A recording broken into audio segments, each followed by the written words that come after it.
भाई ने क्या कहा कि हमारी आगे की प्रोग्राम की जो रूपरेखा है वो किस तरह से होगी, किस तरह से इम्प्लीमेंटेशन किया जाएगा।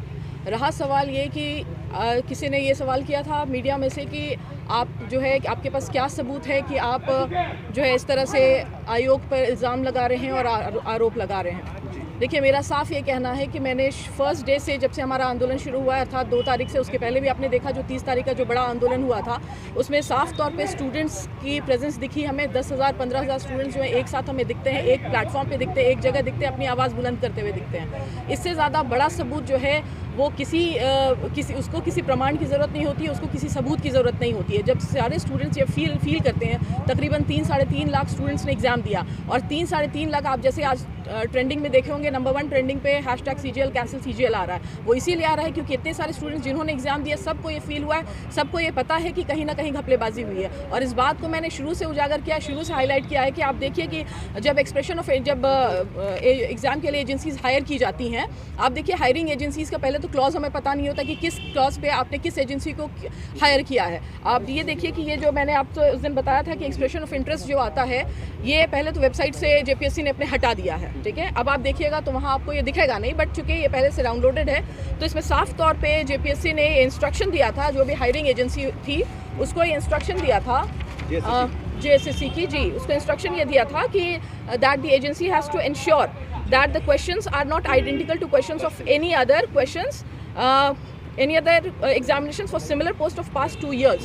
मतलब कि पिछले 2 सालों में जो भी एग्ज़ाम हुए हैं इस लेवल के, उसमें क्वेश्चंस जो आए वो रिपीटेड ना हो इस साल। अब देखिए, तो प्रॉब्लम जो होती है वो ये होती है कि पेपर 1 में, जैसे मैंने बताया था, जो कॉम्प्रीहेंशन, इंग्लिश कॉम्प्रीहेंशन का पेपर होता है, अब इसमें मैंने खुद पर्सनली इसको एक क्वेश्चंस को मैंने आइडेंटिफाई किया और मैंने खुद लिखा है कि इसमें देखिए, ये आपको दिख रहा होगा कि पैसेज 1, इसमें CGL का लिखा है, कहाँ से ये क्वेश्चन कॉपी कट पेस्टेड है। और ये सिर्फ आप देखिए जो ऑप्शन है, ऑप्शंस तक सेम के सेम है, उसमें भी कोई बदलाव नहीं हुआ है।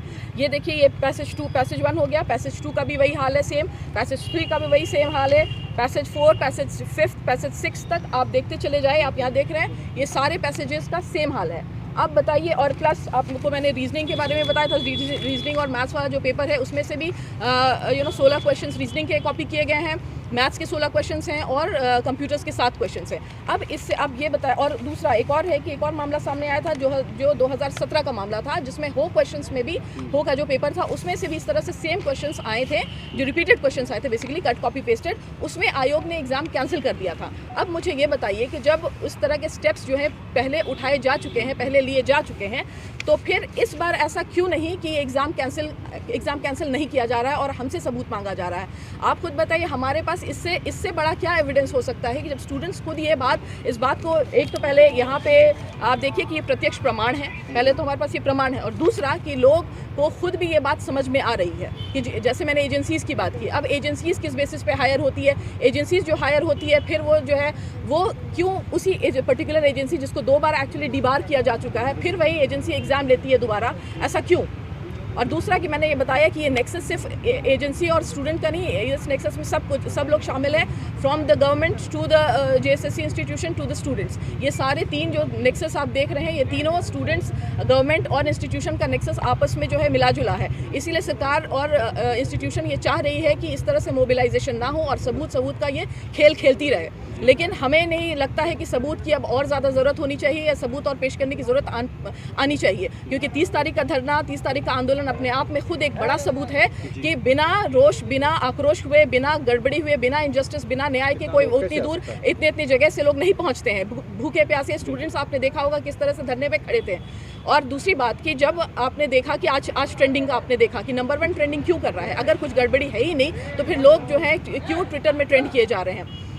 तो मेरा साफ यही कहना है कि अगर आज भी जो स्टूडेंट्स मुझे सुन रहे हैं, अगर आज भी आप लोग इस बात को नहीं समझते हैं कि आपकी फिजिकल प्रेजेंस यहाँ पर उतनी ही ज़रूरी है जितनी आपकी ऑनलाइन, तब तक यहाँ पे जो चेहरा है वो नहीं बदलने वाला है। आप लगातार, आप लोगों के साथ जो इनजस्टिस हो रहा था वो होता चला जाएगा और ये इसका सिलसिला कभी ख़त्म नहीं होने वाला। ये करप्ट सिस्टम है। अगर आपको चाहिए कि आप करप्शन से मुक्ति चाहिए आपको, आप प्लीज़ इस बापू वाटिका में, जैसे इमाम भैया ने कहा कि हम किस तरह से आगे की रणनीति तय कर रहे हैं, किस तरह से हम लोग आगे इस आंदोलन को बड़ा आंदोलन बनाने वाले, लेकिन जब तक आपकी प्रेजेंस नहीं होगी, जब तक आपका यहाँ फिजिकल अपीयरेंस नहीं होगा, तब तक कोई सूरत नहीं बदलने वाली है। अगर एग्ज़ाम कैंसिल नहीं होगा तो फिर आप लोग आगे क्या रणनीति है आप लोगों की? एग्जाम कैंसिल नहीं होगा। एग्ज़ाम कैंसिल, देखिए कैंसिल जो है वो एग्ज़ाम वो एक ही सूरत में होगा। मुझे पता है कि ये सबूत का जो खेल खेलना है, ये सबूत के बिना पे कुछ नहीं होने वाला है। कैंसिल सिर्फ और सिर्फ आपके फिजिकल प्रेजेंस में होगा। तो मैं वही कहना चाहती हूँ कि जब तक यहाँ पे हमारे सामने हज़ारों स्टूडेंट्स प्रेजेंट नहीं होते हैं तब तक ये एग्ज़ाम कैंसिल नहीं होगा। अगर आप ये सोच रहे हैं कि न्यायालय का रास्ता खटखटाएंगे या फिर आप अपने सबूत लेके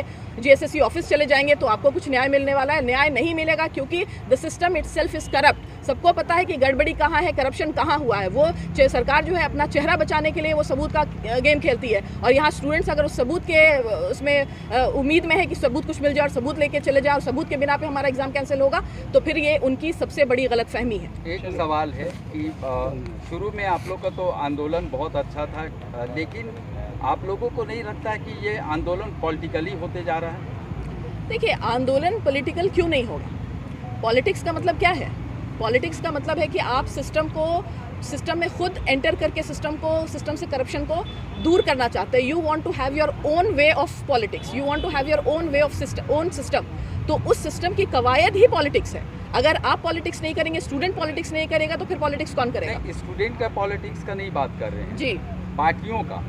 जो झारखंड में बड़े बड़ी पार्टी हैं, हम किसी का नाम नहीं ले सकते क्योंकि मुझे ये अधिकार नहीं बनता बोलने का, लेकिन आपको नहीं लगता है कि बड़े बड़े पार्टी इसमें इन्वॉल्व होते जा रहे हैं?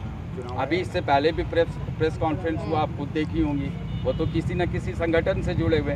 तो ये आंदोलन, छात्रों का आंदोलन, अब पॉलिटिकली आंदोलन नहीं हो जाए। मैं तो ये चाहती हूँ कि पॉलिटिकल पार्टी एंटर करें इसमें, है ना। मैं ये चाहती हूँ कि अगर ये एंटर नहीं करते हैं, अगर पॉलिटिक्स इस मूवमेंट में एंटर नहीं करती है, तो फिर आप समझिए कि ये समाज का जो चेहरा है वो कैसे उजागर होगा। अगर आप सपोजेटली पॉलिटिकल पार्टी हैं, वो पॉलिटिकल पार्टी किस लिए सोसाइटी में अपनी प्रेजेंस बनाती है? वो इसीलिए कि वो सिस्टम के खिलाफ आवाज़ उठाती है। अगर आप देखिए कि जितने भी, चाहे बीजेपी हो, चाहे वो जेएमएम हो या कांग्रेस हो या XYZ जो भी पार्टियां उभर रही हैं, सबका एक ही मकसद है कि मकसद मतलब दिखाने के लिए एक है, बाकी अंदर का जो है वो उस पर मैं बहस नहीं कर रही हूँ, लेकिन ऊपरी तौर पे हमें ये दिखता है कि वो सिस्टम को बदलने की कवायद करते हैं, वो सोसाइटी को चेंज करने की कवायद में पॉलिटिक्स करते हैं। तो अगर वो यहाँ पे आ रहे हैं इसलिए कि वो हमारे साथ इसलिए देते हैं कि वो उनको लगता है कि सिस्टम चेंज होना चाहिए, स्टूडेंट जो है अपनी बात पे जो है बात को लेकर मुखर हैं, अपनी बात को लेकर सजग हैं, अपनी बात को लेकर जागरूक हैं, और वो हमारा साथ इस बिना पे देते हैं, तो फिर उनका बहुत ज़्यादा वेलकम है। लेकिन अगर वो इस लेवल पे पॉलिटिक्स करते हैं कि उन्हें सिर्फ इलेक्शन में ये चाहिए, वोट चाहिए या फिर इलेक्शन बेनिफिट्स के लिए, तो फिर I do not welcome them.